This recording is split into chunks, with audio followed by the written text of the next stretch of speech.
So before we get started, check out the following links in the description box below as highlighted in the image shown.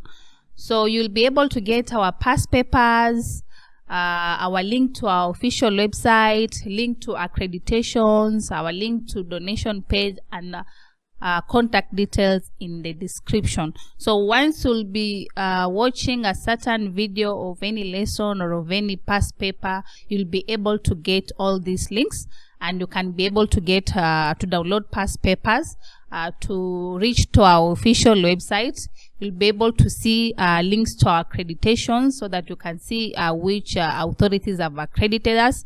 You'll be able to reach to our donation page as well as our contact details. So our question 4 of the June 2023 Rchrp 11 past paper, we start with question 4A, which says, identify the guidelines that a counselor should follow when evaluating behavior tests of their clients. Identify the guidelines that counselors should follow when evaluating behavior tests of their clients. So there are some behavior tests of your clients that you've carried out, and you are evaluating those tests before you give feedback to your clients. What are some of the guidelines will you follow when you are doing the evaluation? So counselors should follow these guidelines when evaluating behavior tests of their clients. Number 1, confidentiality. Always learn to retain and safeguard the information of your clients. That is rule number 1 for any counselor. Because these clients will have come to you with the hope that they're going to get solution for whatever it is that they're going through. So they'll feel free to open up. They will trust to open up to you. So it is your duty as a counselor to ensure that you are able to retain their information. Ensure that the client's test results remain confidential, irrespective of what. Number 2, informed consent. If it is a must that you have to share their tests to other people, maybe to the organization, maybe to relevant people who are involved within your process, then seek for their consent. Obtain informed consent before administering any test, before sharing the results of any test, and so on and so forth. Validity and reliability, meaning use tests that are valid and reliable for accurate assessment. Use valid tests. Use reliable tests. That means you're going, by using reliable and valid tests, that means you're going to have information that will be up to date, information that will be valid, and information that will be reliable. Number 4, cultural sensitivity. Consider cultural factors that may influence test performance. Whatever kind of test that it is that you're going to take or that you're going to carry out for your clients, have to consider their culture as well. Cultural sensitivity. What is allowed within their culture, what is not allowed within their culture, and respect that as well. Also, competency. Do it competently. Have the necessary competency to interpret and use the test results effectively. If you feel there's something you don't understand, then you better seek for clarification from your fellow counselors. It's not bad to clarify things out. Doesn't mean that you are stupid. Doesn't mean that you are fool when you clarify. But because you want to do things in the best way possible. So ensure you are competent enough to interpret and to use the test results effectively. And if you feel that something is not okay, you don't understand something, always consult from other counselors.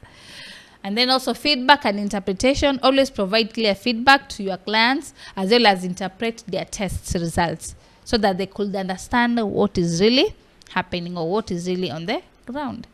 And then also be guided by ethical standards. Adhere to ethical standards and guidelines while using the behavior tests. Ensure you do it the right way. Ensure you do it professionally. And ensure you consider all the codes and the ethics that you need to need to guide you in whatever tests you carry out to your clients. And then we also have continual education. Stay updated with the latest research and development of testing practices, because you're living in an industry, you're living in an environment, you're living in a world which is so much dynamic. So you as a counselor, you also have a duty to check, where are we currently? What is technology saying? Do we need to move with it so that we remain relevant, so that we remain up to date? That is also another thing that you need to have a look at, to ensure that you'll be doing, or you'll be evaluating the tests of your client in the very most appropriate way. And then you have question 4B. That was question 4A. Our question 4B says, assessment is one of the stages in mentorship process. Outline ways in which this stage can be carried out effectively. And we said in assessment is whereby you assess your client, because you are talking about mentoring. You want to assess, to check what are some of the problems that your client or your mentee has, or sometimes you assess because you've already done the mentoring process and you want to assess to check whether the mentee has really gained something or not. So what are some of the ways you could use to ensure that this stage of mentorship is carried out effectively? So assessment is a crucial stage in mentorship, and here are some of the effective ways to carry it out. Set clear objectives. Have clear objectives. Define clear objectives and expectation for the assessment phase. Why am I assessing this client? Why do I need to assess the mentee? That is the first thing you'll need to do. And then use multiple methods. Do not use one way of assessing your client. Use so many ways of doing it so that you get reliable results of the assessment. And then also, once you've done the assessment, always give feedback to the client. Always give feedback to the mentee so that he can really know where I am. This is where I started. This is where I am today. This is where I want to go. How far am I to reach there? How far am I to achieve the objectives that I want to achieve? That will make your mentee to have some light on where he is and what is expected of him in order for him to reach where he wants to reach.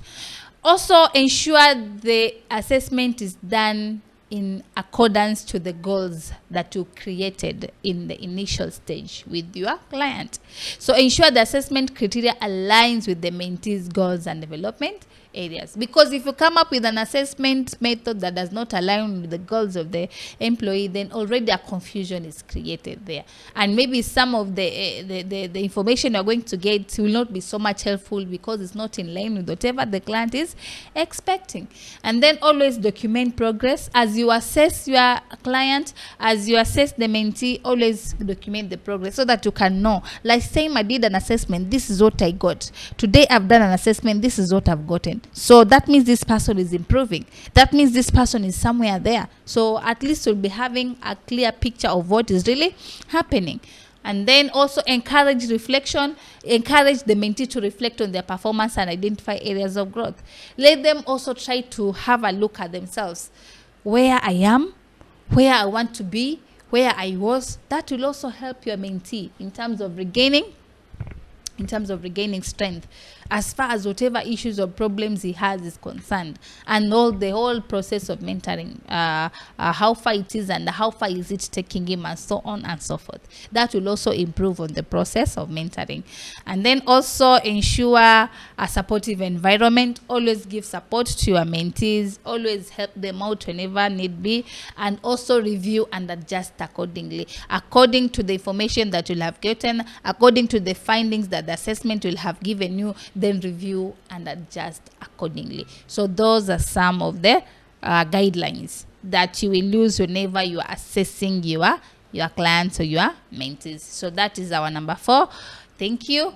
In case you're in love with whatever you are seeing in our revision session, we have these contacts for you that you can use to reach us out.